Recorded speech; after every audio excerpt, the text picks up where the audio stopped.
કાંકરેજ તાલુકા મથક સામૂહિક આરોગ્ય કેન્દ્ર સિહોરી ખાતે સરકારશ્રી દ્વારા સર્વાઇકલ કેન્સર વિરુદ્ધ અપાતી HPV વેક્સિન આપવામાં આવી હતી। બનાસકાંઠા જિલ્લામાં કાંકરેજ તાલુકા આરોગ્ય અધિકારી શ્રી ડોક્ટર પિયુષભાઈ ચૌધરી દ્વારા લોકોને HPV વેક્સિન અંગે હાલમાં ફેલાઈ રહેલી અફવાઓથી દૂર રહેવા અપીલ કરવામાં આવેલ તથા રસી અને સાચું માર્ગદર્શન પૂરું પાડવામાં આવેલ તથા સરકારશ્રી દ્વારા આપવામાં આવતી રસીકરણની સેવાનો લાભ લેવા જનતાને અપીલ કરવામાં આવેલ। HPV રસીકરણ કાર્યક્રમમાં THO Kankrej doctor Piyushbhai Chaudhary PHC રાનેરના medical officer doctor Arvindbhai Vaghela ICTM PHS Chirag Patel તથા PHC રાનેરના FHW CHO MPHW તથા આશા બહેનો ઉપસ્થિત રહેલ હતા। અહેવાલ રામજીભાઈ રાયગોર। રોજ કાંકરેજ તાલુકા આરોગ્ય તંત્ર દ્વારા સામૂહિક આરોગ્ય કેન્દ્ર સિહોરી ખાતે HPV વેક્સિનેશન પ્રોગ્રામ અંતર્ગત રસીકરણનું આયોજન કરેલું હતું।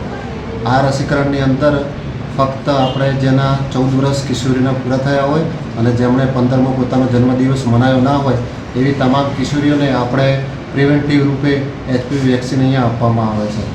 HPV વેક્સિન જે છે એ ખાસ કરીને સ્ત્રીઓ માટે જે ગર્ભાશયના કેન્સર થતા હોય છે એને ભવિષ્યમાં આપણે અટકાવી શકાય એ હેતુથી સરકાર દ્વારા એક મુહિમ ચલાવવામાં આવી છે, જેની અંદર કાંકરેજ તાલુકાની અંદર અંદાજિત 2500 લાભાર્થીઓ છે કિશોરી, જે અંતર્ગત સિહોરીની અંદર 40થી 50 લાભાર્થીઓ છે, જેના માટે ખાસ અહીંયા એક સેશનનું આયોજન કરેલ છે।